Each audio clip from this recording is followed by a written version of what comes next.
어제는 September 11 테러가 일어난 지 20주년이 되는 날이었습니다. 아침부터 모든 방송사들마다 추모 방송을 했습니다. 보는 중에 비행기 2대가 세계무역센터 빌딩을 들이받는 장면을 다시 한번 보면서 다시 한번 충격과 두려움에 떨렸습니다.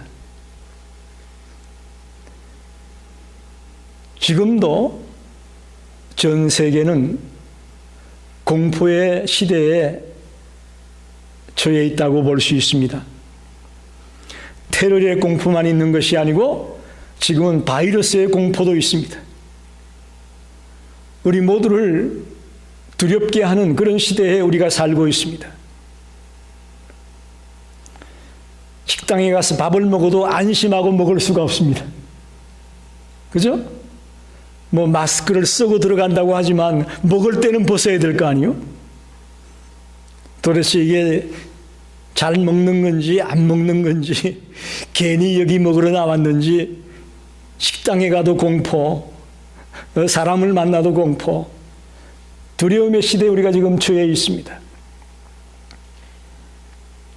이사야 41장은 이스라엘 백성들이 바벨론의 포로로 잡혀가 있는 상황을 전제해서 말하고 있습니다.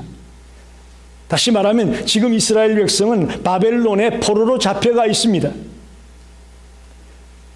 여러분 생각해 보십시오. 그들이 얼마나 두려웠겠습니까?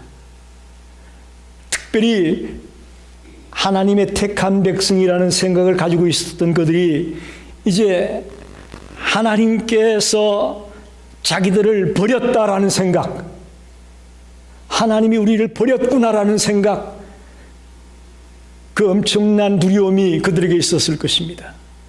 더 나아가 이 땅에서 다시금 예루살렘에 돌아갈 수 있을 것이라는 확신은 전혀 가질 수 없는 그런 절망의 상태에 놓여 있었을 것입니다. 여러분이 머릿속으로 한번 그려보시라고. 지금 이스라엘 백성들이 어떤 상황에 놓여 있겠는가? 나라를 뺏기고 남의 땅에 포로로 잡혀와서 앞날을 기약할 수 없는 그런 두려움과 절망 가운데 놓여 있는 이스라엘 백성들을 생각해 보십시오. 우리나라가 일제 36년 동안 식민지 생활을 했던 것을 여러분 아시지요? 여기에는 그걸 경험하신 분도 계십니다.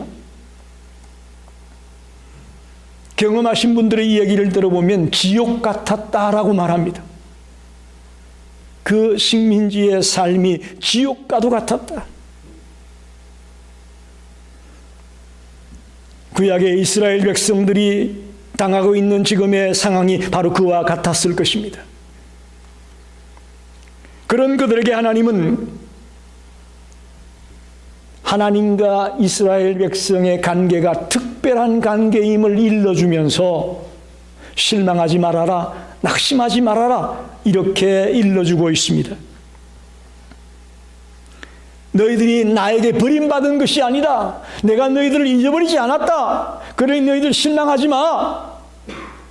라고 이야기하면서 특별한 관계에 놓여 있음을 말하고 있죠. 8절을 한번 좀 보여주시기 바랍니다. 그러나 나의 종 너 이스라엘아, 내가 택한 야곱아, 나의 벗 아브라함의 자손아. 하나님이 이스라엘과의 관계를 세 가지로 말하고 있습니다. 나의 종 야곱아, 나의 종 너 이스라엘아. 나의 종이라고 하나님이 이스라엘 관계를 말하고 있습니다. 즉 주인과 종의 관계로 설명하고 있는 것입니다. 불가분리의 관계입니다. 뗄래야 뗄 수 없는 그런 신뢰의 관계를 말합니다. 성경을 보게 되면 모세, 여호수아, 엘리야와 같은 그런 경건한 삶을 살았던 하나님의 사람들을 하나님이 뭐라고 불렀느냐? 나의 종, 그렇게 불렀어요. 나의 종. 하나님께서 특별한 사명, 즉 하나님의 구원 사역을 위하여 불러 세움받은 존재, 그들이 바로 하나님의 종입니다. 이스라엘은 하나님의 종이다, 나의 종이다 라고 특별한 관계를 말하고 있습니다. 두 번째로, 내가 택한 야곱아, 너는 택함 받은 자다 라고 말하고 있습니다. 여러분, 선택되었다는 것은 특별한 은혜입니다. 특별한 은혜입니다. 열방 가운데 특별히 이스라엘이 선택을 받았다는 것입니다. 하나님의 특별한 소유라는 의미를 갖고 있습니다. 그래서 오늘 본문에도 보면 내가 너를 잊어버리지 않겠다, 내가 너희를 싫어하지 않을 거야, 왜? 너는 내가 택한 자니까 라고 말하고 있습니다. 두 번째, 하나님과 이스라엘의 특별한 관계는 택한 받은 존재라는 것입니다. 세 번째는 나의 벗이다, 나의 벗 아브라함의 자손아, 나의 벗이라고 말하고 있습니다. 성경의 인물 가운데 유일하게 하나님께로부터 나의 벗이라는 별명을 들었던 자가 있습니다. 그가 바로 아브라함입니다. 여기서 말하는 나의 벗 아브라함의 자손아, 이 말은 아브라함만 하나님의 벗이 아니고 아브라함의 후손들도 하나님의 벗이다, 하나님의 친구다, 하나님과 친구 관계다 라고 말하고 있습니다. 허물없이 대화를 나눌 수 있고 마음속에 있는 그런 염려와 근심, 걱정들을 털어놓고 얘기할 수 있는 그런 친구 관계가 바로 이스라엘과 하나님의 관계다. 그러니 내가 너희를 잊어버리지 않았어. 그들에게 용기와 희망을 주는 메시지입니다. 그런데 여러분, 이 말씀이 왜 이렇게 중요하냐? 우리들도 영적으로 이스라엘이고 영적으로 야곱이고 영적으로 아브라함의 자손입니다. 할렐루야. 나의 종아, 내가 택한 자야, 나의 벗아라는 이 말이 이스라엘 백성들만 해당되는 말씀이 아니고 오늘 여러분과 저에게 해당되는 말씀임을 믿으시기 바랍니다. 저와 여러분은 하나님의 종입니다. 하나님께 택함 받은 자입니다. 하나님의 벗입니다. 할렐루야. 이 말씀만 들어도 오늘 나오길 정말 잘했어요. 정말 잘했어요. 하나님과 우리들은요, 특별한 관계입니다. 바벨론 포로라는 엄청난 환난에 직면해서 두려워 떨었던 그 이스라엘 백성들을 향하여 두려워 말라, 놀라지 말라 오늘 말씀합니다. 여러분, 우리도 인생을 살아가다 보면 두려운 일을 만납니다. 안타까운 일을 만납니다. 그때 과연 어떻게 두려워하지 않을 수가 있을까 하는 주님의 음성을 함께 들으면서 은혜 나누기를 원합니다. 첫째로, 두려워하지 않을 이유는 하나님이 나와 함께 있기 때문입니다. 한번 같이 합시다. 하나님이 나와 함께 계시기 때문이다. 예, 첫 번째 두려워하지 않을 이유는요, 하나님이 나와 함께 있기 때문입니다. 10절의 말씀을 읽어보면 두려워하지 말라, 내가 너와 함께함이라. 놀라지 말라, 나는 내 하나님이 됨이라. 내가 너를 굳세게 하리라. 참으로 너를 도와주리라. 참으로 나의 의로운 오른손으로 너를 붙들리라. 10절 초반에 나오는 말씀이 두려워하지 말라, 내가 너와 함께함이라. 우리가 두려워하지 않을 이유가 하나님이 함께 있기 때문이라는 것입니다. 여러분, 지금 이스라엘은 바벨론 땅에 포로로 잡혀가 있습니다. 그 땅에 그들만 있을까요? 그 땅에 하나님은 안 계실까요? 여러분, 어떻게 생각합니까? 비록 잘못하여 징계로 포로로 잡혀간 신세가 되었지만 하나님은 그들을 버리지 않았습니다. 그래서 하나님도 지금 바벨론 땅에 함께 있습니다. 이 놀라운 사실입니다.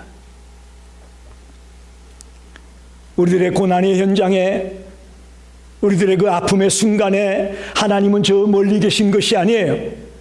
그때에도 늘 나와 함께 있는 하나님을 바라볼 수 있게 되기를 바랍니다. 우리가 자칫 실수하는 것이 그겁니다. 잘 나갈 때는 잘 모르다가도 환난을 당하고 위기를 만나고 어려움을 당하게 되면 하나님이 저 멀리 계신 것으로 우리가 착각합니다. 아닙니다. 그 순간 하나님이 나와 함께 있다는 사실을 저와 여러분이 깨닫기를 원합니다. 인생살이 중에 우리는 두려운 일들을 자주 만납니다. 특별히 불치병에 걸렸을 때, 또 사업이 실패했을 때, 또 문득 자살하고 싶은 생각들이 들 때 참 두렵습니다. 특별히 이때 우리가 환경을 바라보면 더 두렵습니다. 그런데 하나님이 나와 함께 하심을 믿고 바라본다면 두려움이 사라질 것을 믿습니다. 두려움을 이겨낼 것을 믿습니다. 환경을 바라보지 말고 나와 함께 계신 하나님을 바라보자고요. 우리의 인생은 말로 다 할 수 없이 연약하고 무능하고 힘이 없습니다. 그러나 우리가 믿는 하나님은 전능하신 하나님입니다.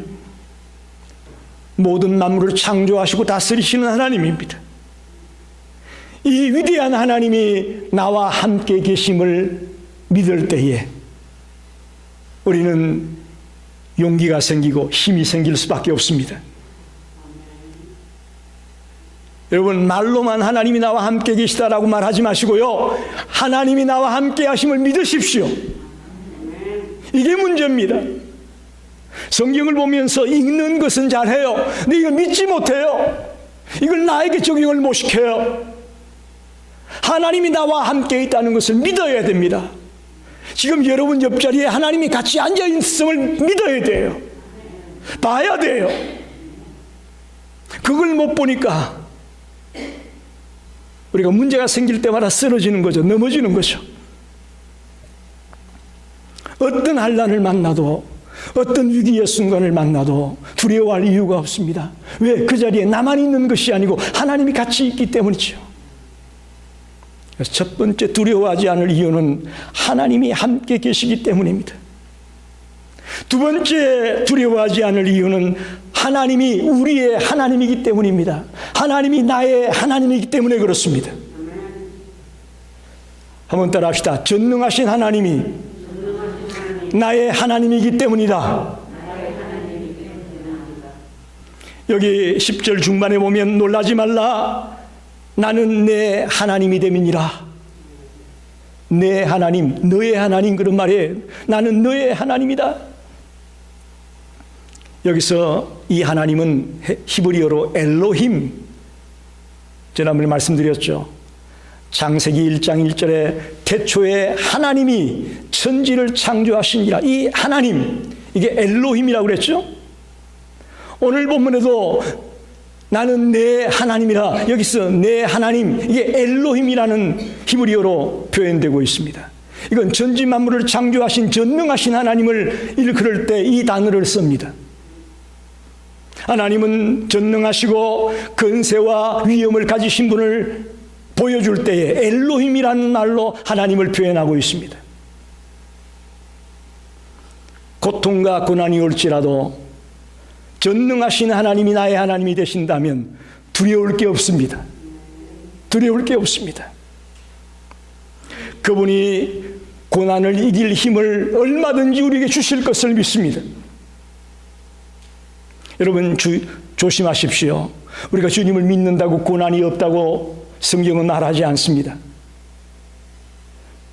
많은 그리스도인들이 오해하는 것 중에 하나가 예수 믿는데 왜 내가 병이 걸려? 예수 믿는데 왜 내 사업이 안 돼? 예수 믿는데 왜 우리 아이들이 잘못돼? 죄송하지만 될 수 있어요. 주를 믿는다고 고난이 없다고 말하지 않는다는 거예요. 제일 큰 문제는 고난이 왔을 때에 두려워한다는 게 문제입니다. 겁을 먹는 게 문제입니다. 특별히 우리 인생들이 가장 두려워하는 게 죽음이잖아요. 병원에 갔을 때에 당신 CT 찍어보니까 이상한 게 보인다 그러면 털커덕 내려앉잖아요. 두려움, 이게 참 우리를 힘들게 합니다. 여러분, 죽음도 하나님의 백성들은 축복으로 받아들일 때에 죽음을 이겨낼 수 있을 줄 믿습니다. 이 말씀이 아멘이 되시는 분은 대단한 분들이요. 죽음도 축복으로 받아들일 수 있을 때에 우리는 두렵지 않을 수 있는 거죠. 이게 믿음입니다. 저도 아직 죽음을 경험하지 못했기 때문에 이런 말을 하기가 참 조심스럽습니다만은, 요즘 제가 기도하는 것 중에 하나가 죽을 때에 주님 영광 가리지 않고 죽게 해 주십시오. 그게 제 기도 제목이에요. 그리고 이왕이면 잘 죽게 해달라고 제가 기도하고 있습니다. 이거 어리석은 기도같이 보입니까, 여러분? 여러분, 이런 기도 하셔야 돼요. 정말 주님 영광 가리우고 믿지 않는 자들이 바라볼 때에 안타까운 모습으로 죽는 그런 그리스도인이 아니라 잘 죽을 수 있는, 은혜롭게 죽을 수 있는 그런 자가 되기를 우리는 기도해야 될 것입니다.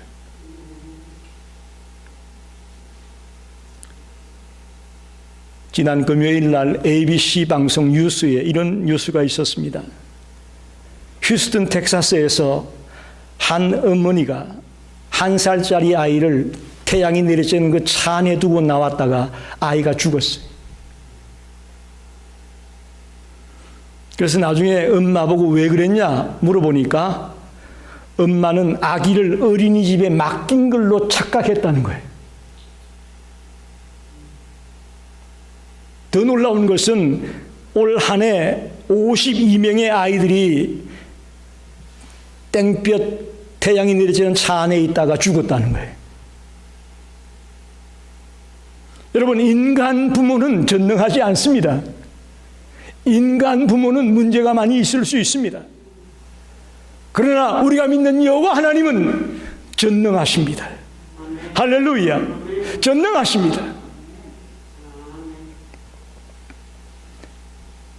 비록 우리가 하나님께 범죄함으로 징계를 당하고 잠시 고난을 당할 수 있지만 궁극적으로는 환난이나 곤고나 핍박이나 기근이나 적신이나 위험이나 칼이나 그 무엇도 전능하신 하나님이 우리의 하나님이 되시기 때문에 결코 우리를 쓰러지게 할 수 없다는 것을 믿으시기 바랍니다.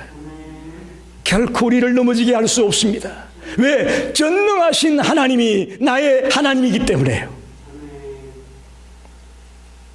저와 여러분이 연약하여 넘어질 때 있습니다. 그러나 여러분, 낙심하지 마십시오. 여러분은 전능하신 그 하나님이 바로 여러분 곁에 있기 때문이고 여러분의 하나님이 되기 때문임을 믿으십시오. 그래서 오늘부터 두려워하지 말고 담대하게 달려가는 성도가 되기를 바랍니다. 마지막 세 번째는 두려워하지 않을 이유가 뭐냐? 하나님이 우리를 붙들고 계시기 때문이다 라고 말씀드리고 싶어요. 하나님이 나를 붙들고 있다. 10절 하반에 보면 내가 너를 굳세게 하리라. 참으로 너를 도와주리라. 참으로 나의 의로운 오른손으로 너를 붙들리라.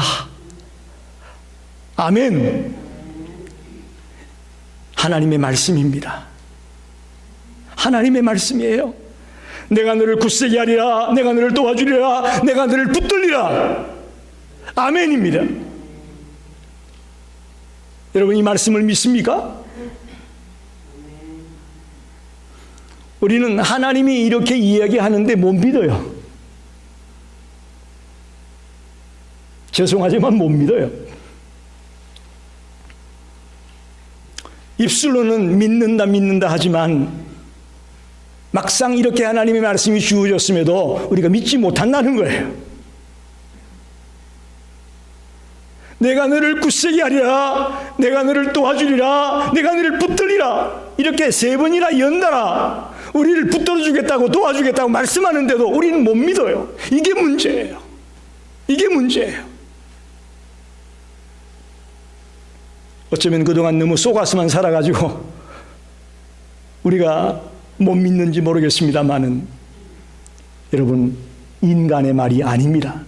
하나님의 말씀입니다.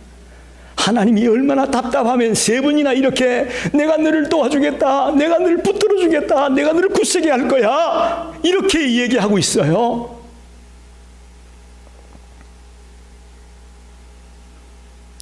아무리 우리가 연약하고 초라할지라도 하나님이 우리를 붙들어 주면요, 우리는 쓰러지지 않아요. 우리는 넘어지지 않아요. 우리 패배하지 않아요. 왜? 우리를 굳세게 하고 우리를 도와주고 우리를 붙들고 계시기 때문이죠. 성경 인물 가운데 여러분, 베드로라는 인물 아시죠? 그는 예수님의 제자였습니다. 어부였다가 제자가 되었습니다. 특별히 제자 가운데도 수제자라는 칭호를 받을 만큼 복을 받았던 인물입니다. 그런데 그가 성령 체험을 하기 전까지는 아주 연약한 자였다는 것을 아셔야 됩니다. 성경에 보면 그는 예수님이 겟세마네 동산에서 땀이 핏방울 핏빛으로 변하기까지 그렇게 기도하고 있을 때에 옆에서 쿨쿨 잠을 잤어요. 더 나아가 예수님이 고난당하실 때 예수님을 모른다고 3번씩이나 부인을 했습니다. 더 나아가 이제 예수님이 돌아가시고 난 뒤에 당시 유대 종교 지도자들이 두렵고 로마의 군사가 두려워가지고 다락방에 숨었어요. 이런 인물이 베드로였어요. 그런데 예수님이 그를 찾아가서 그가 회개하고 성령의 충만함을 받게 되니까 완전히 딴 사람이 됩니다. 할렐루야. 완전히 새로운 사람이 되고 맙니다. 죽음을 두려워하지 않았습니다. 그 당시에 내가 그리스도인이다 라고 얘기하는 건 곧 죽음을 말하는 거예요. 죽겠다는 얘기나 마찬가지입니다. 그러나 베드로는 주님을 만나고 나서 성령의 체험을 하고 나서부터는 그것이 두렵지 않았습니다. 수천 명, 수만 명 앞에서 담대하게 자기가 만난 예수를 증거했습니다. 그리고는 약한 자, 병든 자를 이렇게 세우는 그야말로 반석 같은, 이름 그대로 반석 같은 하나님의 종으로 쓰임을 받다가 마지막에 거꾸로 십자가에서 순교하는 인물이 되고 맙니다. 이게 베드로입니다. 처음부터 잘 나간 거 아니에요. 처음부터 이렇게 대단한 믿음의 사람이 아니었어요. 연약한 사람이었어요. 급쟁이였어요. 숨는 자였어요. 부인하는 자였어요. 그러나 그가 회개하고 주님을 바로 보게 되고 성령의 충만함을 체험했을 때에 완전히 딴 사람으로 바뀌어졌습니다. 내가 너를 굳세게 하리라. 내가 너를 도와주리라. 내가 너를 붙들리라. 이 약속의 말씀을 믿었을 때에 베드로는 담대한 믿음의 사람으로 설 수가 있었습니다. 여러분, 과거에 이스라엘 백성들을 변화시켰던 그 하나님, 또 이 베드로를 이렇게 변화시켰던 그 하나님, 그 하나님이 저와 여러분도 오늘 이 시간 변화시켜 주실 것을 믿습니다. 남의 얘기가 아닙니다. 이거 베드로만의 얘기가 아닙니다. 저와 여러분도 하나님은 얼마든지 변화시킬 수 있습니다. 또 변화되기를 원하고 있습니다. 나태한 자리에, 안일한 자리에, 미지근한 자리에 있기를 원치 않습니다. 진정으로 변화되어 하나님의 뜻에 합당하게 살아가기를 지금도 기대하고 있습니다. 주님은 어제나 오늘이나 영원토록 동일하다고 말씀하셨습니다. 과거에 이스라엘 백성들을 건졌던 그 하나님, 신약시대 때 베드로와 같은 사도들을 또 이렇게 세웠던 그 하나님, 오늘 21세기에 저와 여러분을 얼마든지 일으켜 세울 것을 믿습니다. 그래서 그들이 못다한 그 사역을 우리를 통해 하나님은 이루기 원하십니다. 우리는 가끔 이렇게 말하죠. 나 같은 게 뭘 하겠습니까? 나 같은 게 뭘 해요? 여러분 같은 사람이 하는 거예요. 할렐루야. 나 같은 거라고 말하지 마십시오. 여러분보다 훨씬 못했던 자들도 하나님의 일꾼으로 쓰임받은 자가 얼마나 많은지 여러분 아십니까? 말씀을 정리합니다. 오늘 특별히 14절, 15절을 한번 보겠습니다. 버러지 같은 너 야곱아, 너희 이스라엘 사람들아, 두려워하지 말라. 나 여호와가 말하노니 내가 너를 도울 것이라. 내 구속자는 이스라엘의 거룩한 이인이라. 보라, 내가 너를 이가 날카로운 새 타작기로 삼으리니 내가 산들을 쳐서 부스러기를 만들 것이며 작은 산들을 겨같이 만들 것이라. 할렐루야. 이스라엘 백성들을 버러지 같다 이렇게 표현합니다. 영어로는 worm이라고 되어 있는데 worm이라는 말이 벌레, 구더기 그런 뜻이에요. 보잘것없고 연약하고 무방비 상태에 놓여있는 그런 유다 백성들, 한마디로 말하면 무가치한 유다 백성들을 일컫는 말입니다. 이건 더 나아가 저와 여러분을 일컫는 말입니다. 우리는 버러지 같은 자입니다. 우리는 참 주님을 만나기 전에 무가치한 자였고 벌레 같고 구더기 같은 그런 존재였습니다. 그런 우리들이 주님을 만나고 나서 어떻게 되느냐? 새 타작 기계를 삼아주겠다. 이가 날카로운 새 타작 기계로 너희를 삼겠다. 할렐루야. 아무런 가치 없는 저희들을 이제 이가 날카로운 타작 기계가 되어서 원수들을 갈아버리고 열방들을 갈아엎고 산들을 갈아엎는 그런 능력의 사람으로 바꾸어 놓겠다고 약속하고 있습니다. 여러분, 오늘 두려워하지 않을 이유를 제가 말씀을 드렸습니다. 우린 지금 두려움의 시대에 살고 있습니다. 사실입니다. 그러나 오늘 말씀을 통해 두려워하지 않을 이유를 들었습니다. 왜? 하나님이 함께 계시기 때문입니다. 어디를 가든지 여러분 혼자 간다고 생각하지 마십시오. 하나님이 함께 있다는 것을 믿으십시오. 차를 운전할 때에 여러분 기도하고 운전하세요. 당연히 하나님이 같이 계시겠지. 물론 믿음도 좋습니다만은 핸들을 잡을 때 기도하세요. 하나님, 내가 어디 다녀오려고 하는데 내 길을 지켜주십시오. 기도하셔야 돼요. 가만히 생각해 보면 하나님이 지켜주지 않았을 때, 하나님이 함께하지 않았을 때 우리는 벌써 사고를 당해도 많이 당했을 거예요. 저는 그렇게 봅니다. 집에 돌아와서 가만히 생각해 보면요, 아찔아찔할 때가 많아요. 야, 그때 그 순간 그 몇 초 차이에 하나님이 붙들어주지 않았다면 내가 지금 병원에 있을 텐데라는 생각이 들 때가 얼마나 많은지 몰라요? 하나님이 함께 계시기 때문에. 두 번째는 전능하신 하나님이 나의 하나님이기 때문에. 무능한 하나님이 아닙니다. 인간 부모처럼 아이를 어린이집에 보냈다고 착각하고 그 뜨거운 태양 내리쬐는 차 안에 두고 죽게 하는 그런 어리석은 부모가 아니고요. 무능한 부모가 아니고요. 전능하신 하나님이 나의 하나님이에요. 무슨 일이든지 할 수 있는 그런 분이 내 하나님이에요. 마지막으로 내가 너를 굳세게 하리라. 내가 너를 도와주리라. 내가 너를 붙들리라. 지금도 나를 붙들고 계십니다. 그래서 우리는 두려워하지 않는 겁니다. 이 세상 천지에 나만 혼자 떨어져 있다고 생각하면 얼마나 두렵습니까? 그런데 감사하게도 하나님이 나를 붙들고 있답니다. 여러분, 하나님이 나를 붙들고 있대요. 우리의 인생이 바뀌어질 것입니다. 우리의 사업이 바뀌어질 것입니다.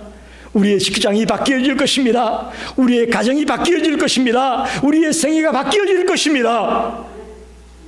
두려워하지 않는 이런 믿음의 사람이 되셔서 어디를 가든지 승리하는 성도가 되시기를 간절히 축원합니다. 기도하겠습니다.